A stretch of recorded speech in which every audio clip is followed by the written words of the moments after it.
जरासंध ने आक्रमण कर दिया है। यदि युद्ध ही नियति है तो मैं मगध नरेश से युद्ध करूंगा। नहीं, अंग अपनी रक्षा करने में आत्मनिर्भर है मां महीम। अंगवासी ये युद्ध स्वयं लड़ेंगे। यही एक मार्ग है अपने भीतर के भय को भगाने का, अपने मन में देश और स्वतंत्रता के लिए प्रेम जगाने का।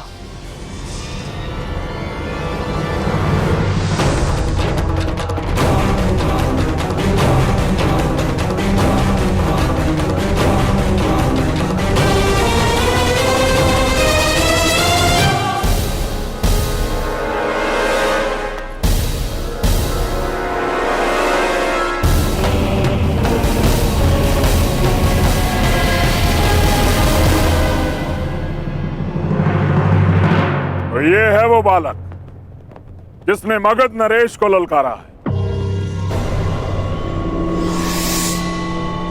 मूर्ख गुप्तचर, शत्रु का विवरण भी ठीक से नहीं दे सकते। कहां है वो पर्वतों का बल? कहां है वो तेज?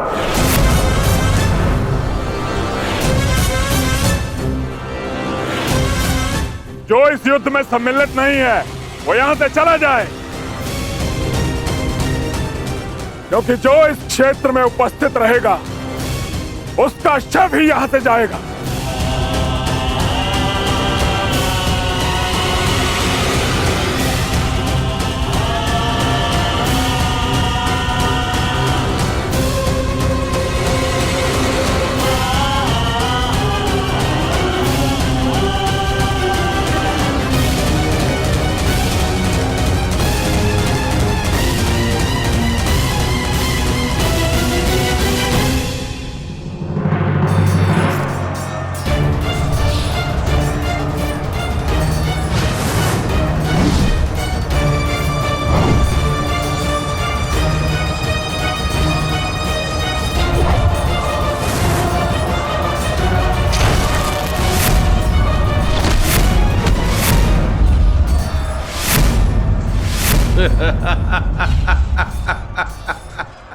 युद्ध कौशल और बल दोनों तुम में है दुर्योधन,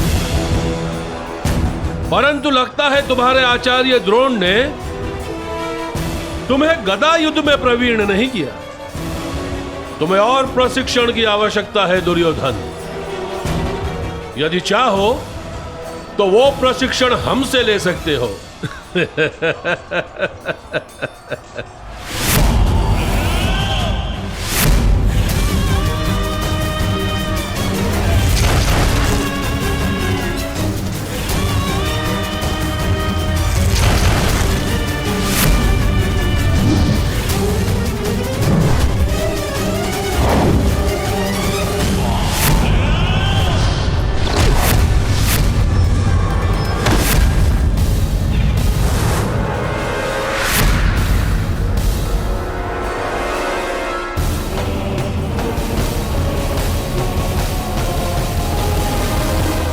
यदि तुम हस्तिनापुर के होने वाले सम्राट हो तो हमें हस्तिनापुर के भविष्य पर दया आती है।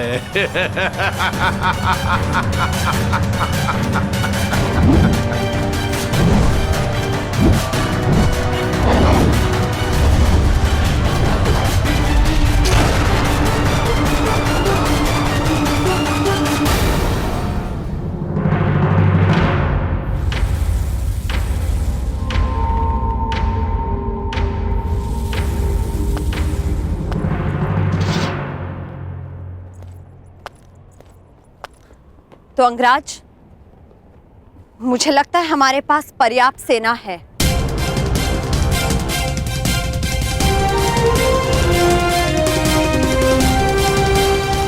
ये मेरा युद्ध है ऋषाली। यदि तुम्हें तनिक भी चोट पहुंची तो मैं स्वयं को क्षमा नहीं कर पाऊंगा। अंगराज, आप भूल रहे हैं कि मैं भी अंग की प्रजा हूं और हर परिस्थिति में अपने राजा के साथ हूं।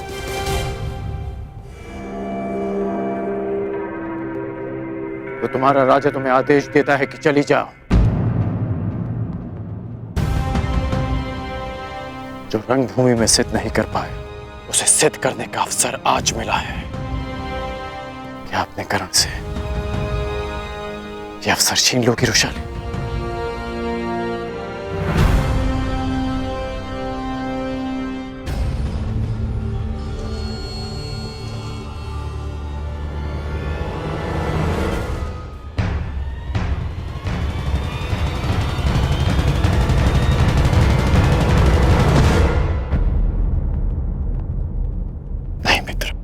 आज आपके हाथ प्रहार नहीं करेंगे, बल्कि आपके नेत्र अपने पुत्र की हत्या का प्रतिकार देखेंगे।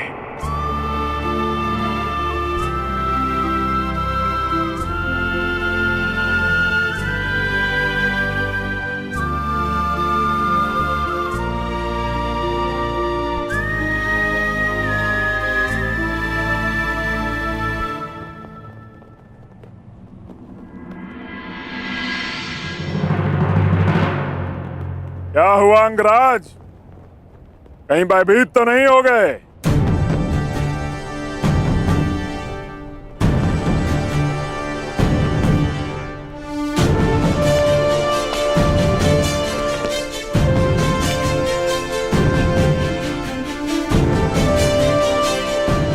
आश्चर्यचकित मत हो कर्ण। मैं भले ही तुम्हारी नीति के विरुद्ध हूं, भले ही ये युद्ध उचित है या अनुचित, किंतु तुम हस्तिनापुर का एक भाग हो और मेरा धर्म, मेरी प्रतिज्ञा हस्तिनापुर की सुरक्षा में होती है। भले ही मुझे तुम्हारी रक्षा करनी पड़े।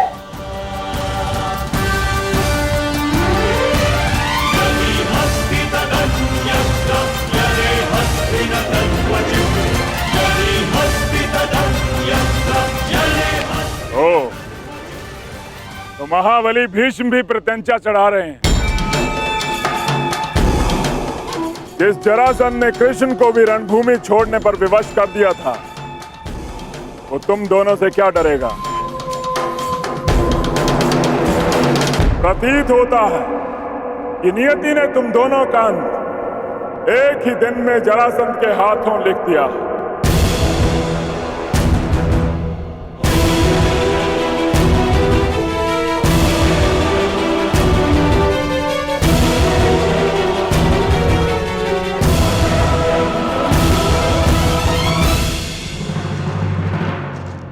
प्रणिपात, पांचाल नरेश द्रुपद ने संदेशा भिजवाया है।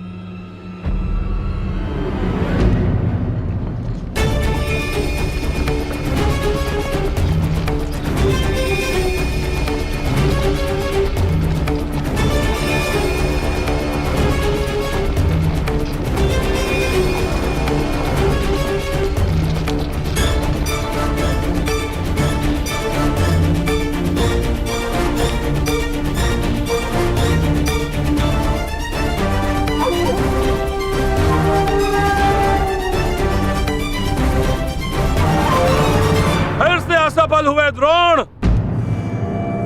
एक ही दिन में दो बार असफल। पहली असफलता पांचाल नरेश द्रुपद की शक्ति को कम आंकना, और दूसरी असफलता अपने इन शिष्यों की क्षमता को अधिक आंकना। दया आती है द्रोण, क्या अपने इन्हीं शिष्यों की क्षमता पर तुम पांचाल नरेश द्रुपद को ललकारने की चेष्टा कर रहे थे? लज्जा आती है द्रोण, तुम्हें अपना सहपाठी कहते हुए। कभी हमने साथ में शिक्षा ग्रहण की थी, अब क्या करोगे? भिक्षा मांगोगे? अपने प्राणों की या अपने इन 100 शिष्यों के प्राणों की?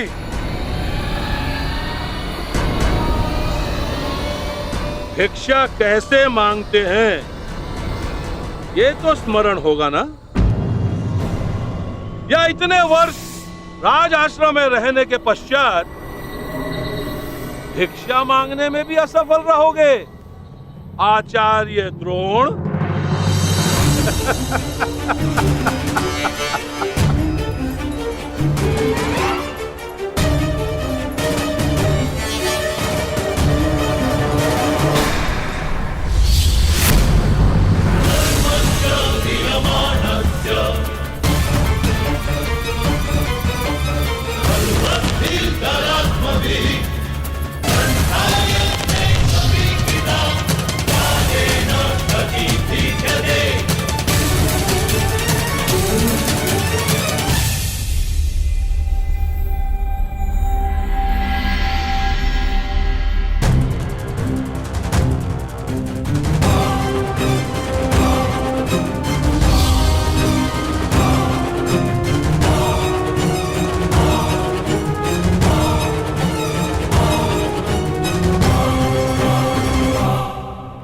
असफल तुम्हें होना है द्रुपद। मेरे शिष्यों की योग्यता को तुमने कम में आंका है।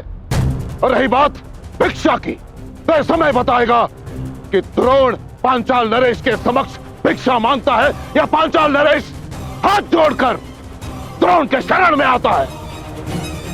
तुमने गुरु का अपमान किया था और उसी अपमान का प्रतिशोध लेने आए हैं मेरे ये शिष्य।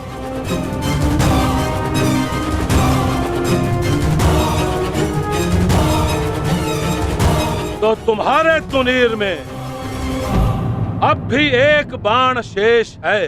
एक नहीं द्रुपद, 5।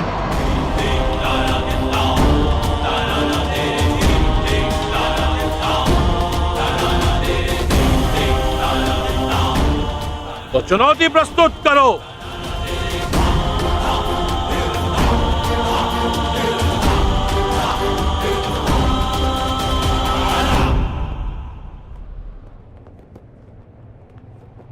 विजय बाबा, मुझे मेरी गुरु दक्षिणा प्रदान करो। द्रुपद।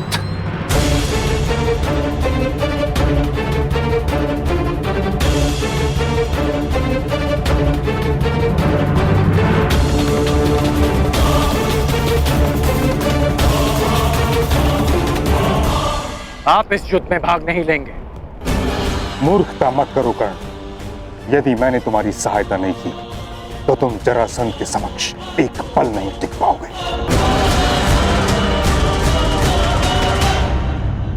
कदाचित महामहिम भूल रहे हैं कि उन्होंने क्या कहा था कि हस्तिनापुर की सुरक्षा उनका पहला उद्देश्य है।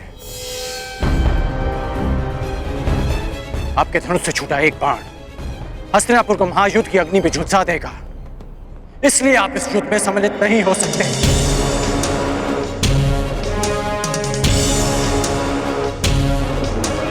युद्ध अंगराज और मगधराज के मध्य है।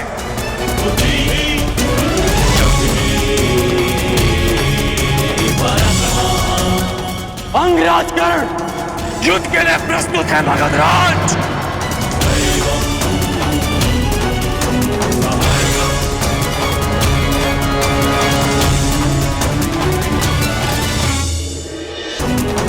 अंगराज कर्ण युद्ध के लिए प्रस्तुत है मगधराज।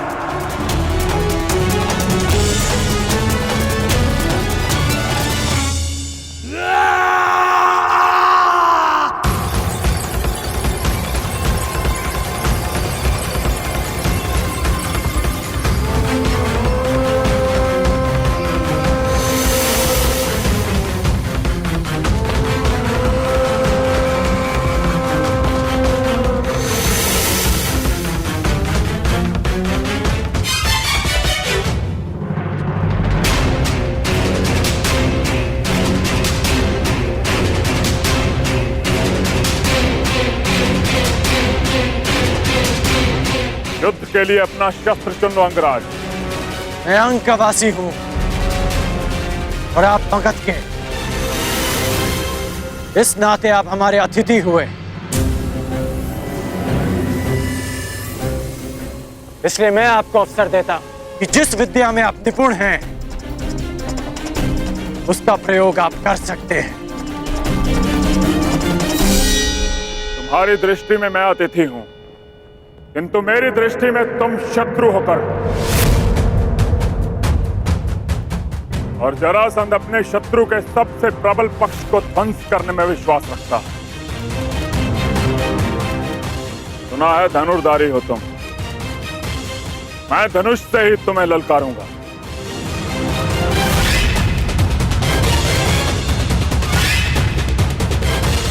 कैसी आपकी इच्छा।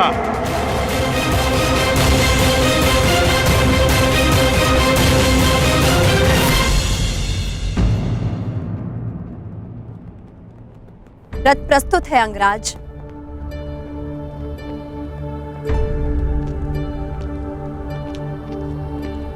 भीष्म, ललकारा अंगराज ने है, किंतु संधि हस्तिनापुर ने भंग की है। इसलिए यद्यपि हस्तिनापुर युद्ध में सम्मिलित नहीं है, किंतु युद्ध की विभीषिका उसे झेलनी होगी। जरासंध का क्रोध केवल कर्ण के अंत से शांत होने वाला नहीं है, इसकी आंच हस्तिनापुर तक अवश्य पहुंचेगी। इस युद्ध से पूर्व दो बातें जानना तुम्हारे लिए आवश्यक है मगध नरेश। प्रथम, हस्तिनापुर के शांति प्रयास को उसकी निर्बलता मत समझना, और मेरे मौन को मेरी दुर्बलता मत समझना। हस्तिनापुर की भीति और भीष्म के बाणों का बल अब भी वही है। दूसरी बात, यदि भीष्म ने तुम्हारा बल देखा है तो कर्ण का कौशल भी। इस योद्धा को बालक समझना तुम्हारे जीवन की बहुत बड़ी भूल सिद्ध होगी। कदाचित यह युद्ध तुम्हारी प्रथम पराजय लेकर आए, या कदाचित तुम्हारे लिए दुर्गम विजय पथ।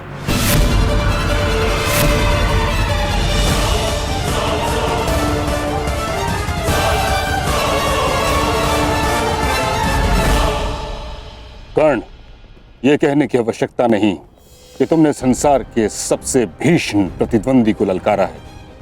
युद्ध क्षेत्र के पास अंग की प्रजा भी है।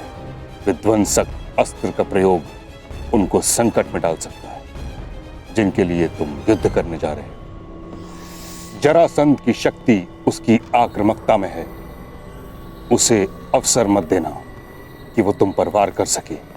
प्रारंभ से ही मुझे मगध नरेश को पीछे हटाना है। पहले उनकी युद्ध नीति को समझना है और फिर उसे चूर चूर करना है।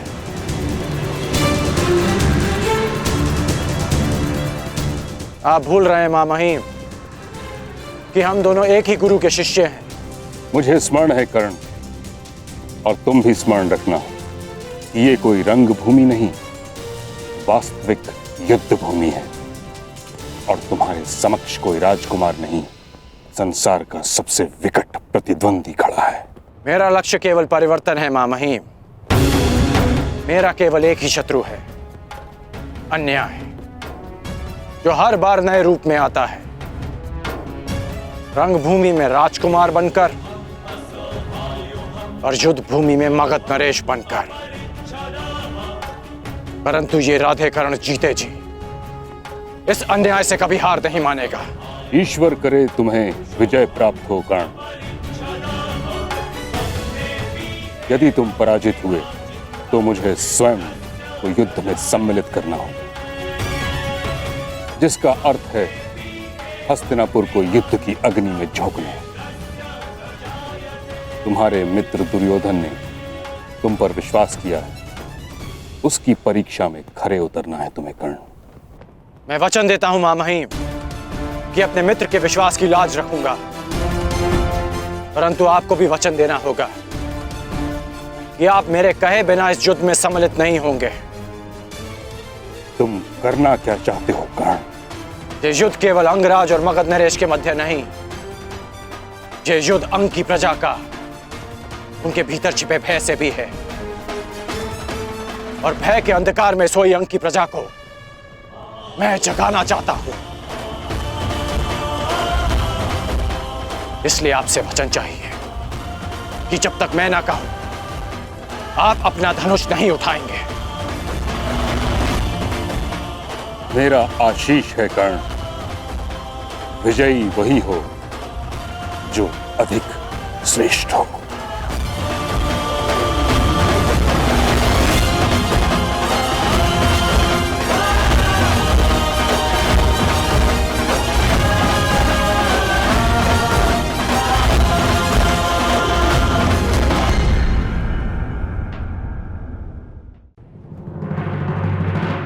ये युद्ध केवल अंगराज और मगध नरेश के मध्य नहीं, ये युद्ध अंग की प्रजा का, उनके भीतर छिपे भय से भी है। और भय के अंधकार में सोई अंग की प्रजा को मैं जगाना चाहता हूं।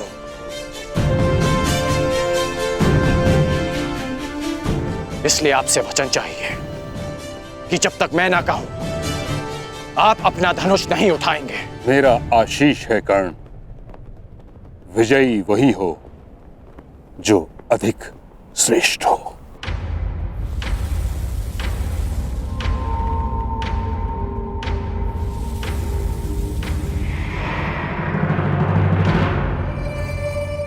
पांचाल नरेश,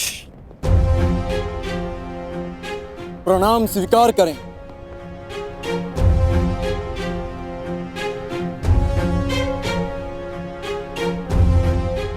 आश्चर्यचकित मत होइए पांचाल नरेश, किसी समय आप मेरे गुरु के गुरु बंधु रहे हैं। किसी समय मेरे गुरु ने आपको मित्रता का पात्र समझा है, इसलिए आप मेरे सम्मान के पात्र सदैव रहेंगे।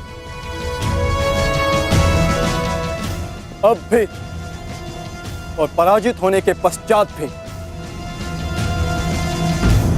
द्रोण के तुनीर में 5 बाण शेष थे, आया केवल एक। हाँ, क्योंकि हम 5 भिन्न नहीं,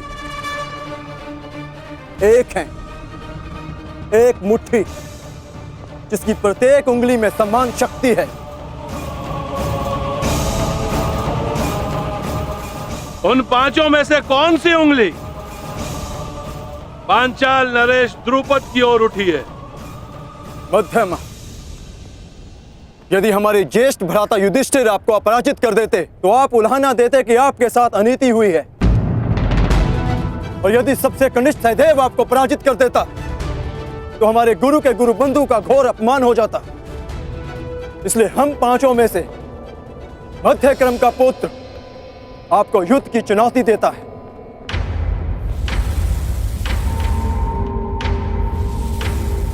तर्क अद्भुत है बालक। नाम क्या है तुम्हारा? पांडुपुत्र द्रोण शिष्य अर्जुन। बहुत समय पश्चात ऐसा संस्कारी, सक्षम और विनम्र राजकुमार देखा है। मेरे संस्कारों का परिचय तो मेरे प्रणाम ने दे दिया, मेरे कौशल का परिचय मेरे बाण देंगे। युद्ध आरंभ करो अर्जुन।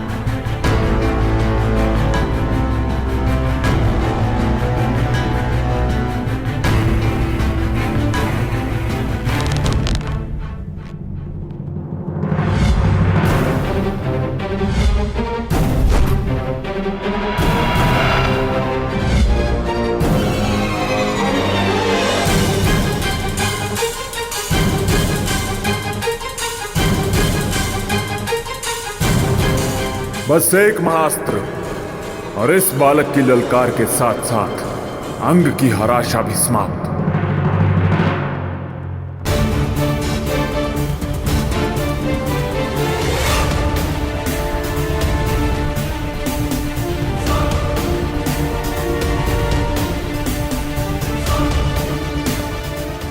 मुझे मगध नरेश को दिव्यास्त्र संधान का अवसर नहीं देना है।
आज तक मैंने ऐसा धनुर्धारी नहीं देखा।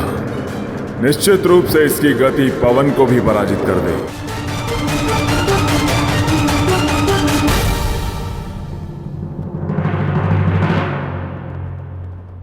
धन्यवाद महामहिम, आप कर्ण के साथ हैं। मैं केवल धर्म के साथ हूं। स्पष्ट रूप से कहूं तो हस्तिनापुर के साथ हूं। यही तो आश्चर्य है महामहिम कि ये धर्म केवल हस्तिनापुर के विशाल महलों तक क्यों रहता है। ये धर्म कभी चलकर हम सूतों की कुटिया तक क्यों नहीं आता।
अद्भुत अद्भुत वीर, जीवन में प्रथम बार ऐसा हुआ है कि कोई धनुर्धर पांचाल नरेश द्रुपद के हाथों से उसका धनुष गिरा सका।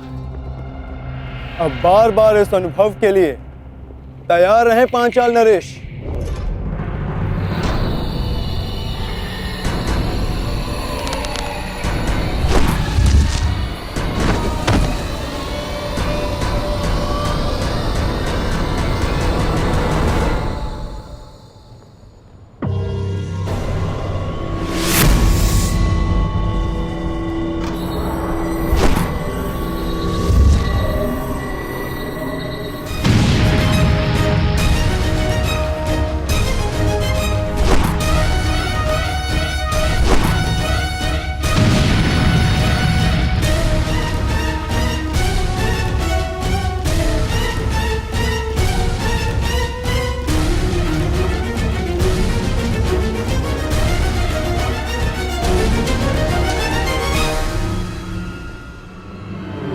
देखो देखो, इस सच्चे अर्थों में हमारा राजा है।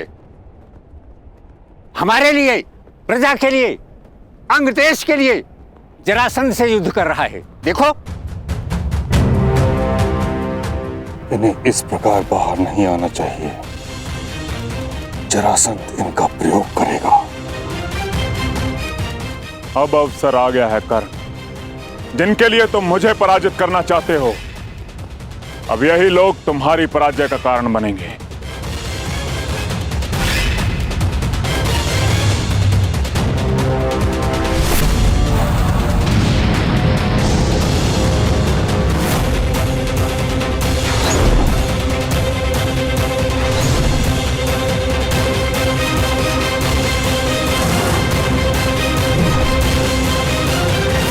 सहस्त्र बाणास्त्र।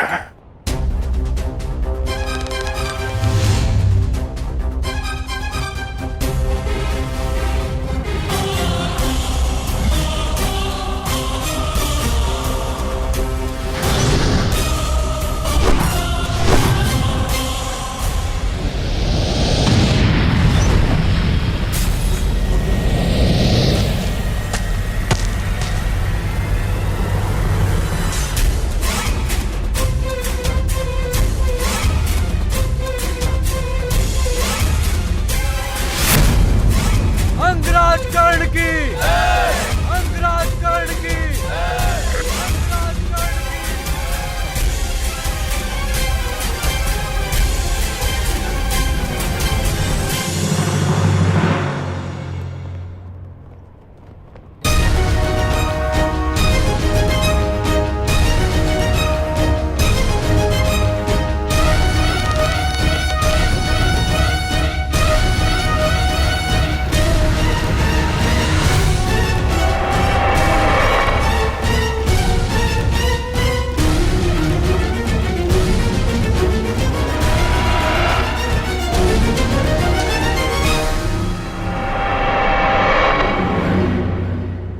असंभव। ये तो नागपाश, नागपाश है ये द्रुपद।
तो दक्षिणा स्वीकार करें गुरुदेव।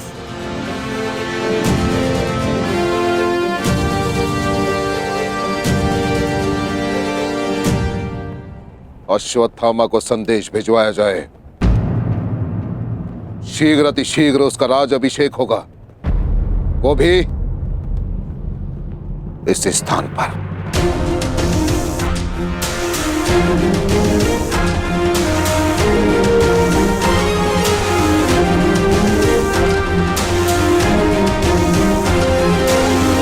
तूने जरासंध को नहीं, आज एक चींटी ने गज को ललकारा है कर्ण, गजराज को।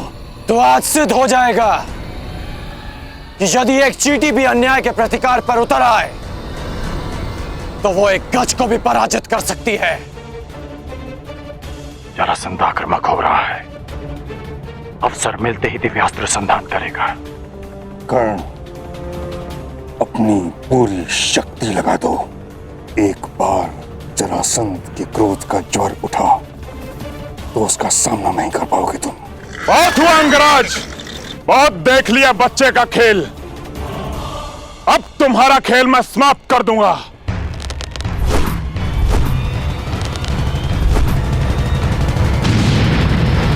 अपनी प्रजा की रक्षा करने आए हो। देखो अंगवासियों, ये तुम्हारी रक्षा करने आया है। अरे जो अपने अनुज की रक्षा ना कर सका, वो तुम सहस्त्रांगवासियों की रक्षा क्या करेगा? नहीं कर्ण, क्रोधित मत हो। क्रोध में आओगे तो एकाग्रता खो दोगे। क्रोध करने की भूल मत करना। नहीं महामहिम, कर्ण को उकसाने की भूल तो मगध नरेश कर रहे हैं। कर्ण की सबसे बड़ी शक्ति उसका क्रोध ही है।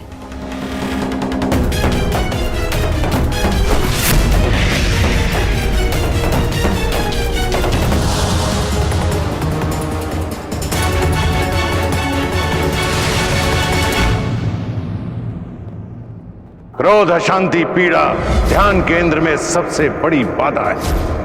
अपने क्रोध को, अपनी अशांति को, अपनी पीड़ा को शस्त्र बनाकर इसका उपयोग करो कर्ण, उपयोग करो।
कर्ण, जरासंध को भूषाई किया तूने।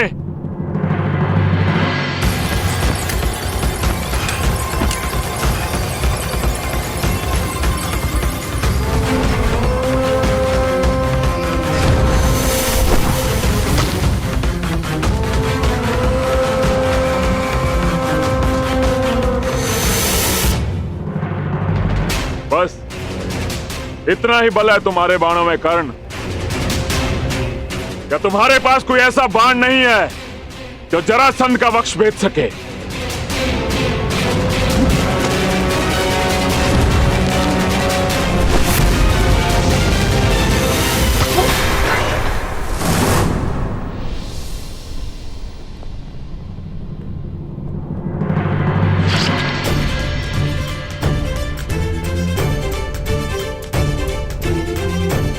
परिचय मिल गया मगध नरेश, उस बाण का जो तुम्हारी छाती भेद सकता है,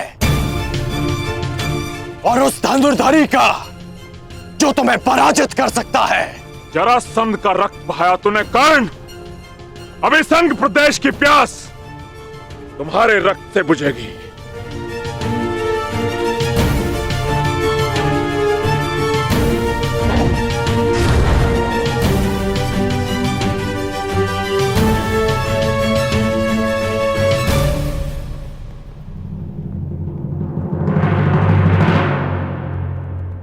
आपकी इच्छा आज अधूरी रह जाएगी मगध नरेश। सूर्यास्त हुआ, इसलिए नियम अनुसार आज का युद्ध यहीं संपन्न होता है। घायल सिंह किसी नियम को नहीं मानता कर्ण। अब यह युद्ध तब तक संपन्न नहीं होगा जब तक हम दोनों में से कोई एक जीवित है।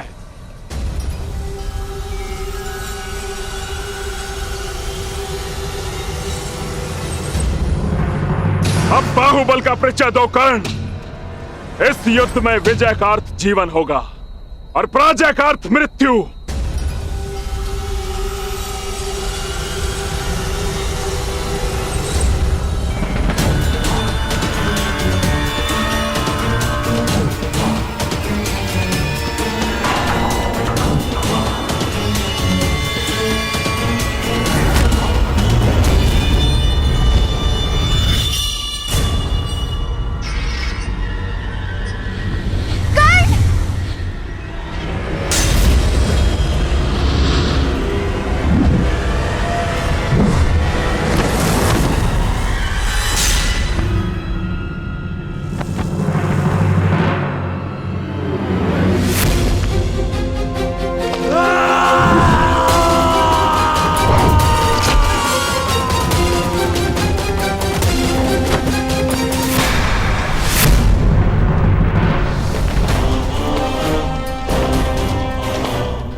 ये कब तक चलेगा महामहिम? जब तक दोनों में से कोई एक वीर गति को प्राप्त नहीं हो जाता या फिर अपनी पराजय स्वीकार नहीं कर लेता।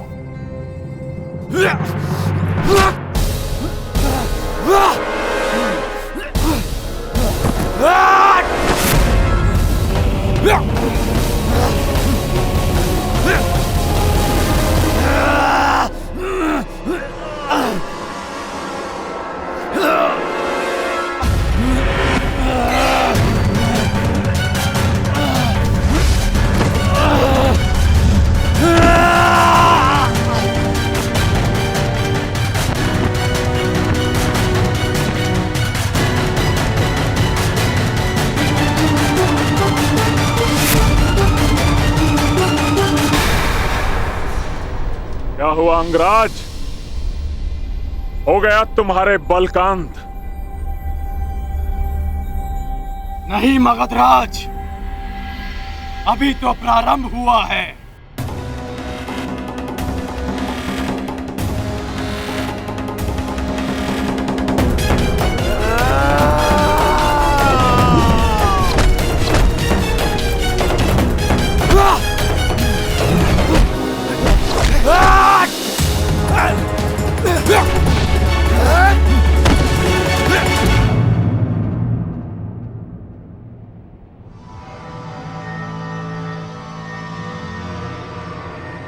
बस हो गई समाप्त तुम्हारी चुनौती।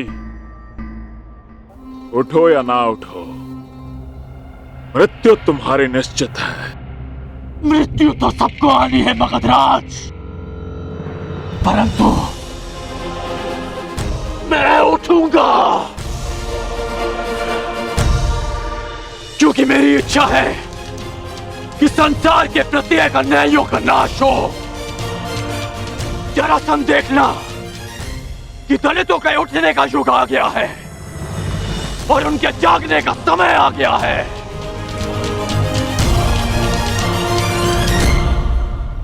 सूर्य की किरणें प्रस्तुत हैं और राधे करण भी। आगे बढ़ो।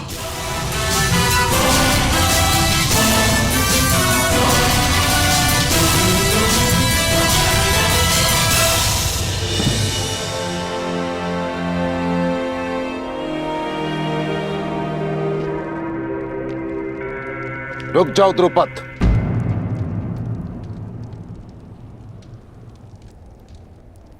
कहां जा रहे हो? अभी भी हमारे बीच बहुत कुछ शेष है। पांचाल पर तो विजय प्राप्त कर चुके हो द्रोण, अब क्या शेष है?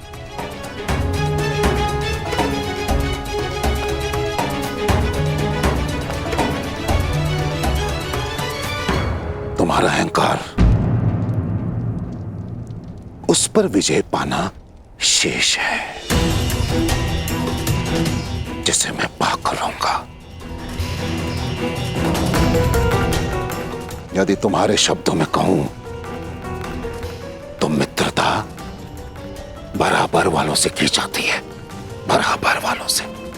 यही कहा था ना तुमने उस राजसभा में जब मैं तुमसे सहायता मांगने आया था, और तुम्हारे यही शब्द वर्षों से मेरे कानों में तीर की भांति चुभ रहे हैं, बराबर वालों से।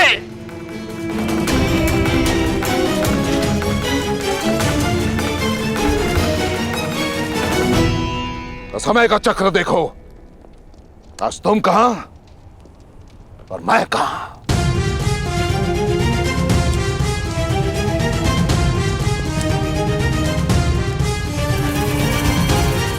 आज मैं एक राजा का पिता हूं, राजा का।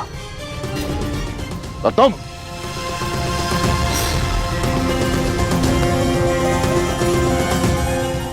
कुछ भी नहीं द्रुपद। इसलिए मैं भारद्वाज पुत्र द्रोण, हस्तिनापुर राजगुरु द्रोण, पांचाल का आधा राज्य द्रुपद को दान में देता हूं। उस द्रुपद को जिसे मैंने कभी अपना मित्र माना था।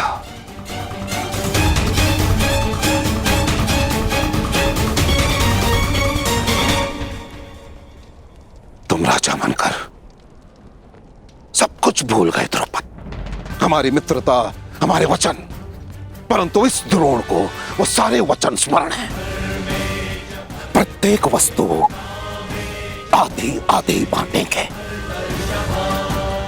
ये दान पाकर प्रसन्न तो होना द्रुपद।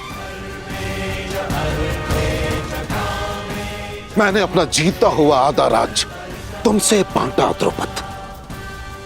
अब तुम उस अपमान के दंश को भी भोगोगे जिसका आधा मैं कई वर्षों से भोगता आया हूं। अपने इस आधे पांचाल का आनंद उठाओ पांचाल नरेश। ना ना ना ना, अर्ध पांचाल नरेश।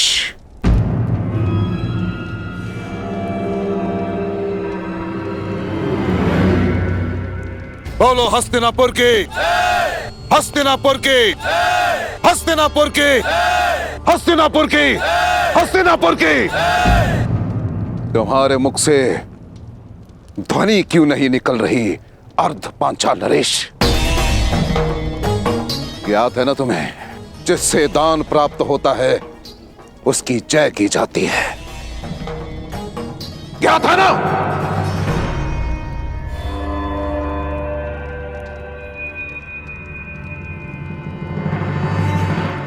हस्तिनापुर की जय।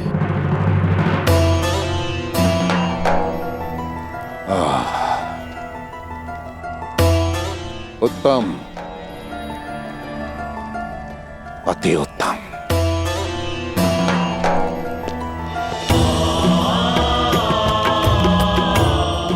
मेरी गुरु दक्षिणा पूर्ण हुई।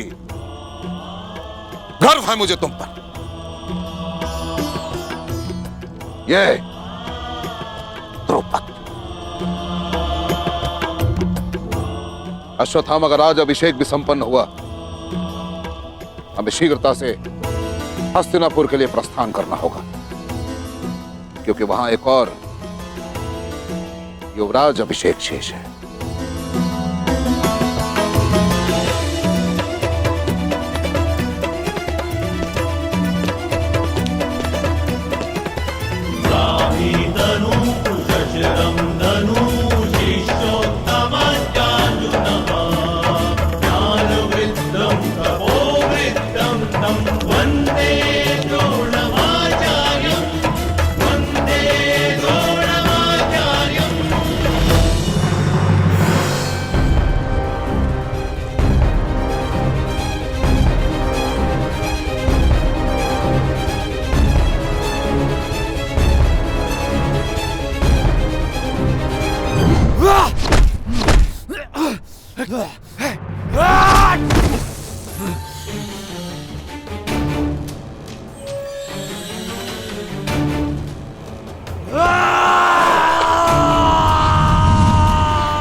बस कीजिए महामहिम, अब कब तक यूं देखते रहेंगे? देखिए महामहिम कर्ण किस तरह लहूलुहान है।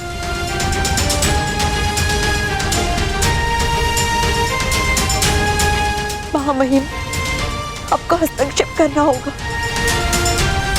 आपको ये युद्ध रोकना होगा। महामहिम, रक्षा कीजिए कर्ण की।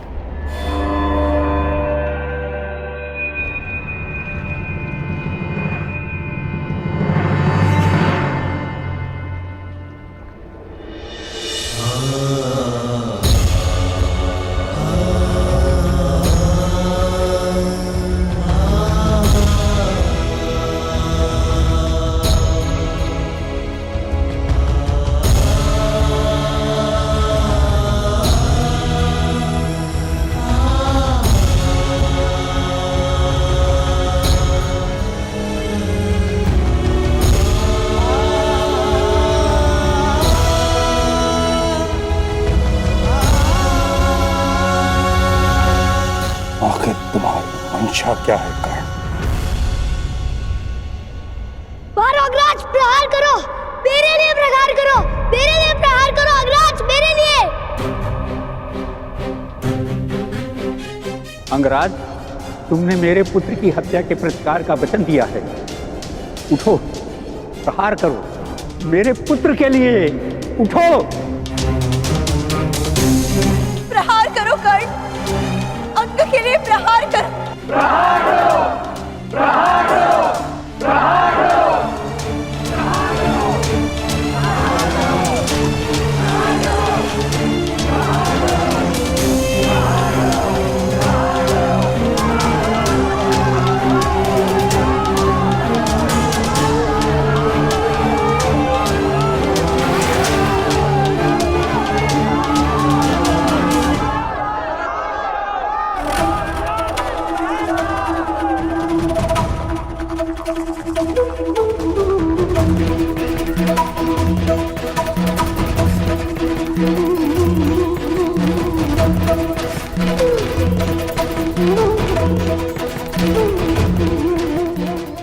अपना पहला युद्ध जीत गया मगध नरेश।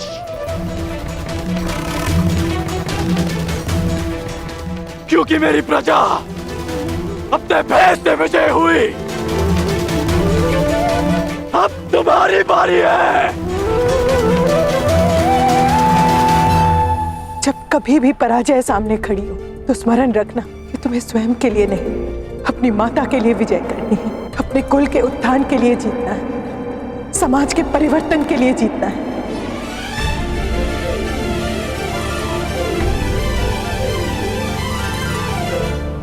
मेरा सपना मुझसे छीन लिया गया। अब युधिष्ठिर युवराज बनेगा। युधिष्ठिर युवराज बना या दुर्योधन को स्वीकार नहीं है। आप कहे तो अभी इन्हें युद्ध में वीर गति दे दे भ्राताश्री। नहीं, अब साम दाम दंड भेद सबका प्रयोग होगा। केवल बल का नहीं, छल का प्रयोग होगा। हमारे हस्तिनापुर के लिए प्रस्थान से पूर्व 2 संदेश तैयार करेंगे। पहला मामा शकुनी को, जिसके छल पर मुझे पूर्ण विश्वास है, और दूसरा उसको जिसके बल पर मुझे पूर्ण विश्वास है, अंगराज कर्ण को।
ये प्रहार तुम पर नहीं मगधराज, उस व्यवस्था पर है जो जाति और कुल का भेदभाव करती है और शक्तिहीन का शोषण करती है।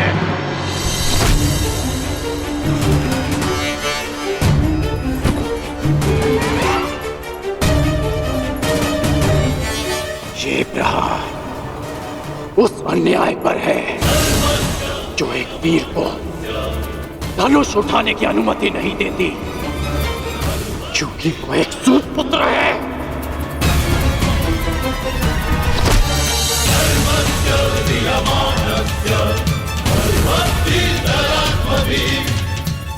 और ये प्रहार उस अनीति पर है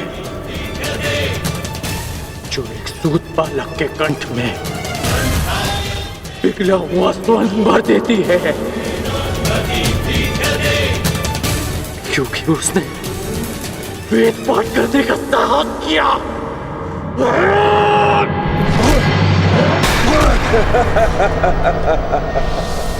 तुम विजय नहीं हो सकते कर्ण, क्योंकि पराजय मैंने स्वीकार नहीं की और वध तुम मेरा कर नहीं सकते।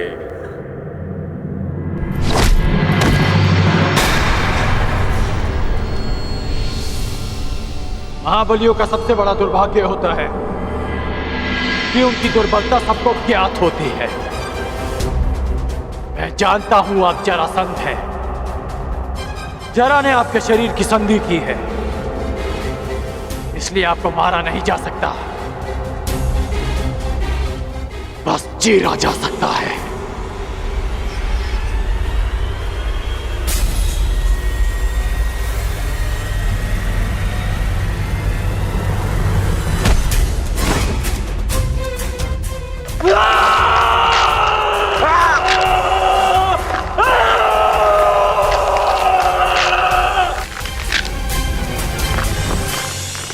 रुक जाओ कर्ण, रुक जाओ।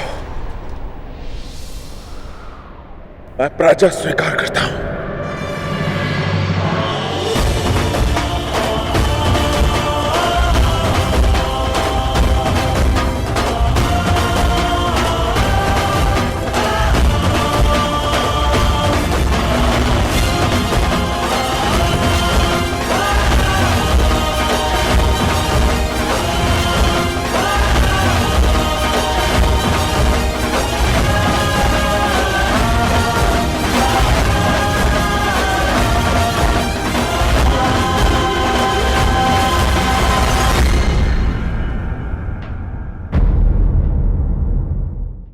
महाबलियों का सबसे बड़ा दुर्भाग्य होता है कि उनकी दुर्बलता सबको ज्ञात होती है। मैं जानता हूं आप जरासंध हैं। जरा ने आपके शरीर की संधि की है, इसलिए आपको मारा नहीं जा सकता, बस चीरा जा सकता है।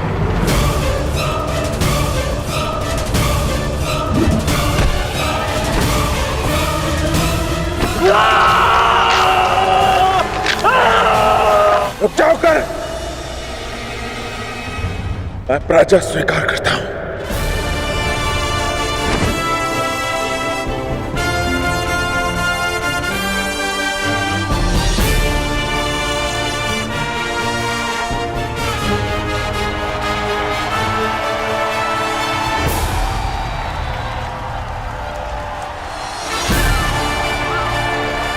अंगराज कर्ण की, अंगराज कर्ण की, अंगराज कर्ण की, अंगराज कर्ण की, अंगराज कर्ण की।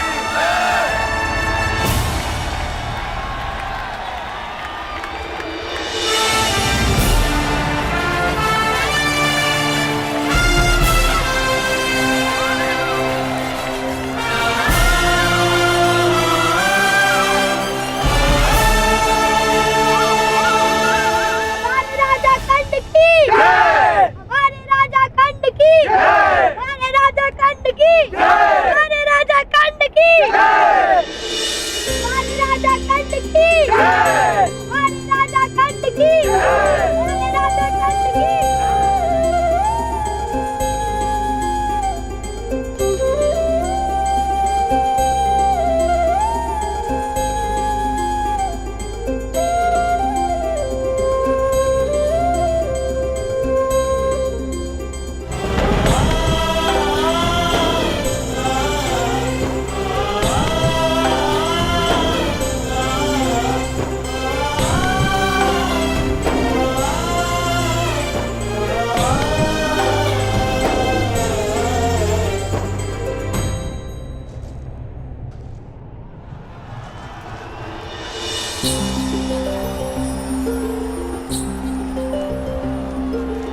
क्या कर रही हो?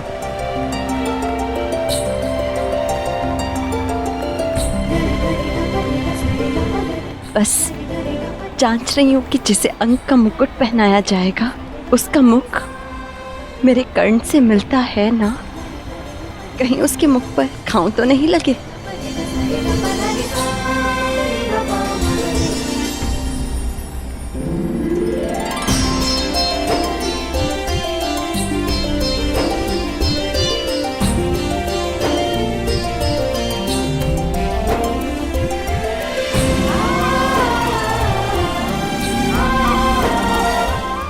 दिवस कर्ण, 21 दिवस तक तुम युद्ध करते रहे, क्या ये अधिक नहीं था? अपने चारों ओर देखो रुशाली, अंगवासियों के मुख पर कितनी प्रसन्नता है आज। इस प्रसन्नता के लिए मैं 21 दिन तो क्या 21 जन्मों तक युद्ध कर सकता हूं।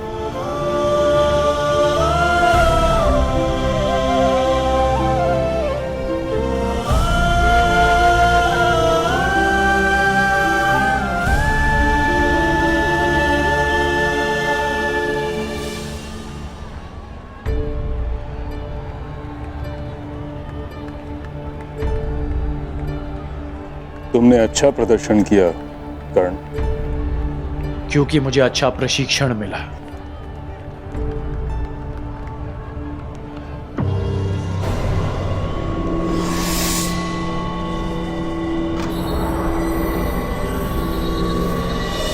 निश्चित रूप से तुम एक विकट योद्धा होगा।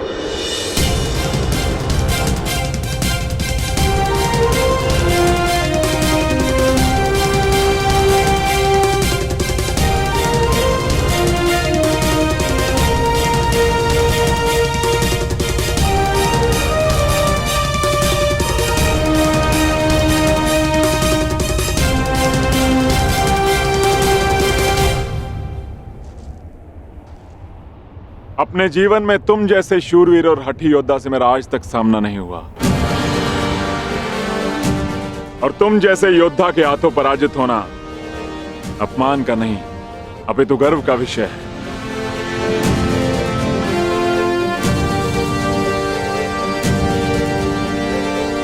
संसार जरासंध को बहुत ही कठोर और धुरंधर योद्धा समझता आया है, लेकिन ये बात बहुत कम लोग जानते हैं कि जरासंध शक्ति का पुजारी है। और आज तुमने अंग की आत्मनिर्बलता ही नहीं अपितु जरासंध का सम्मान भी पा लिया है। अंगराज, मगध की मित्रता स्वीकार करो, और इस मित्रता के चिन्ह स्वरूप मैं तुम्हें मगध की मालिनी नगरी भेंट करता हूं।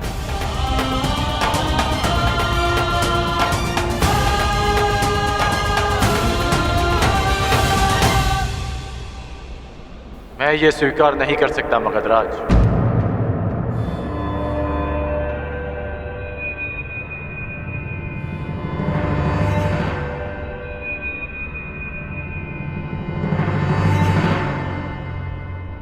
मैं अंग का शासक हूं। जब तक अंग को सम्मान नहीं मिल जाता, मैं आपका सम्मान स्वीकार नहीं कर सकता। गंगापुत्र भीष्म, ये दुर्लभ रत्न कहां से प्राप्त हुआ? क्या आपके तुनीर में ऐसे और भी अस्त्र हैं?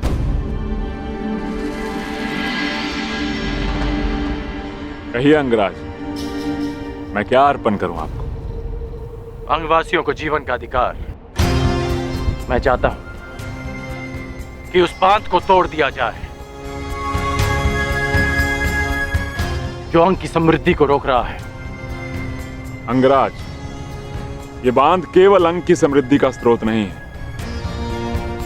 यदि इस बांध को तोड़ दिया गया तो मगध अपने एक बड़े संसाधन से हाथ धो बैठेगा। जो मैं मांग रहा हूं वो तो ब्याज भी नहीं, जो वर्षों तक अंग से छीना गया है। और विजेता होने के नाते शर्त रखने की स्थिति में आप नहीं, मैं हूं।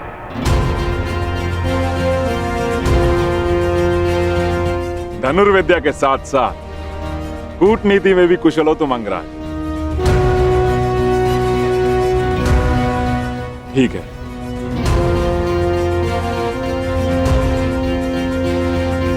परंतु इस मांग के बदले मेरी भी एक मांग है कि मुझे जब भी तुम्हारी सहायता की आवश्यकता पड़ी, तुम एक बार मेरी सहायता करने अवश्य आओ।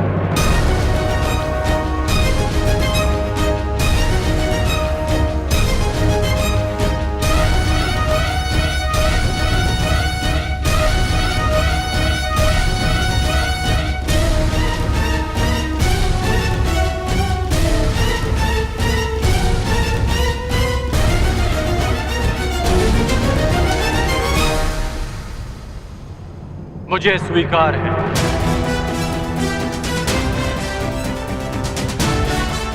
तो वचन दिया मित्र, तुम एक बार मेरी सहायता के लिए आओगे और ये जरासंध हर बार तुम्हारी सहायता के लिए प्रस्तुत होगा। तो आप ये बांध कब तोड़ेंगे आप? इस बांध को गिराने के लिए तुम्हारा केवल एक ही बाण पर्याप्त होगा अंगराज।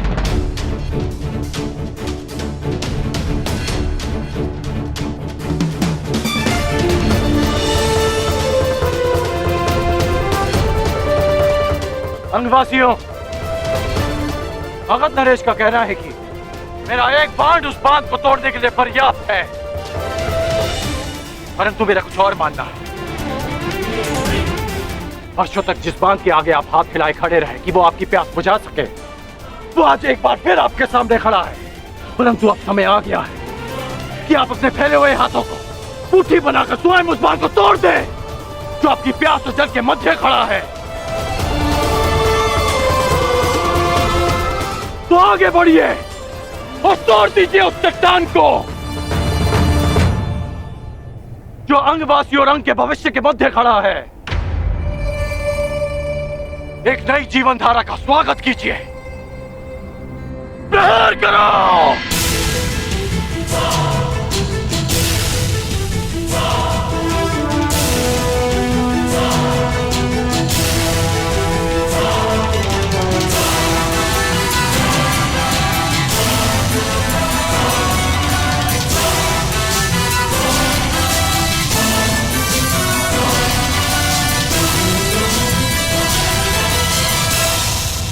मैंने अपना अनुज और आपने अपना पुत्र खोया,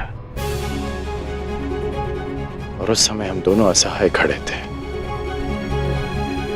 हम बीते हुए कल को तो नहीं बदल सकते, परंतु जो कल आने वाला है वो हमारे हाथ में है।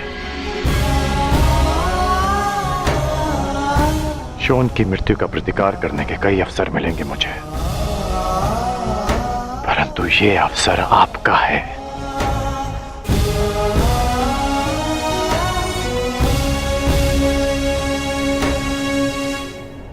आगे बढ़िए।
हस्तिनापुर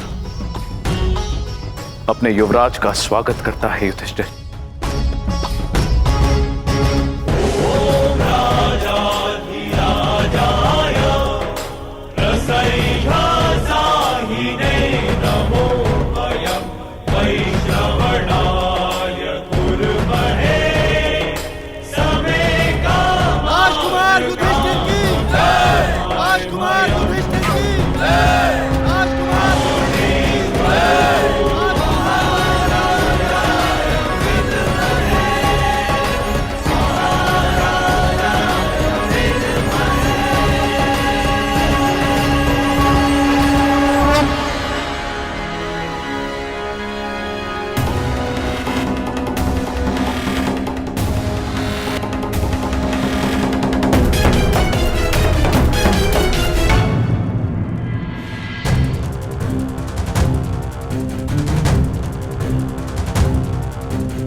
करना होगा दुशासन। नहीं भ्राताश्री, ये मुझसे नहीं होगा। ये मेरा आदेश है, प्रहार करो मुझ पे।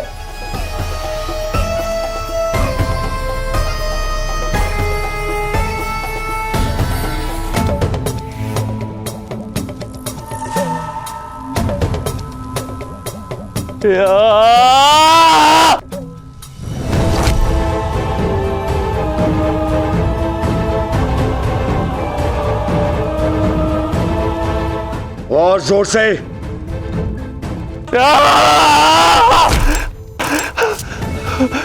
यहां ना आए, यहां मारो मेरे मुख पे।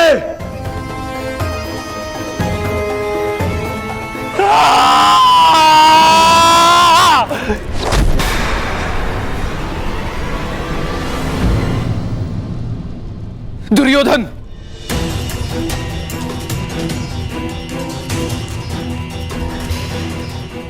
ये क्या कर रहे हो पुत्र?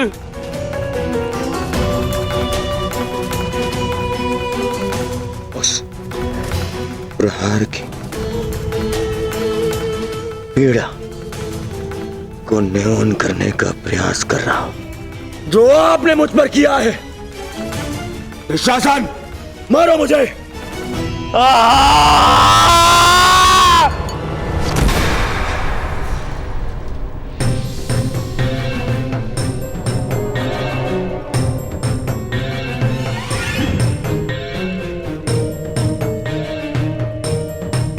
अपने पिता को कष्ट मत दो पुत्र, कष्ट मत दो। मैं तुम्हारी पीड़ा सह नहीं सकता। बोलो पुत्र, क्या चाहिए तुम्हें? क्या चाहिए? क्या चाहिए मुझे? मुझे जो चाहिए था वो तो आपने उस युधिष्ठिर को दे दिया पिताश्री, उस युधिष्ठिर को।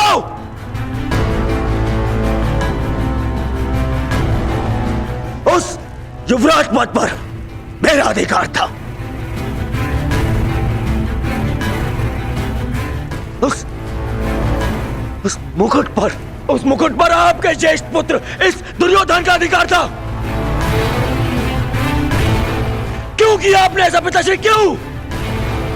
मैं विवश था पुत्र, विवश था मैं, क्योंकि पांचाल नरेश को उन पांडवों ने पराजित किया। परंतु तुम व्यथित क्यों हो पुत्र? युधिष्ठिर अभी केवल युवराज बना है, सम्राट नहीं। और एक युवराज को कभी भी, कहीं भी, किसी के भी आक्रमण का उत्तर देना पड़ सकता है पुत्र। युधिष्ठिर को युद्ध में मैं भेजूंगा, मैं। और युद्ध में प्राण तो किसी के भी जा सकते हैं ना पुत्र।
कर्ण, मैं स्वीकार करता हूं तुम्हारी योग्यता परखने में मैं असफल रहा, परंतु तुम अपनी परीक्षा में सफल हुए।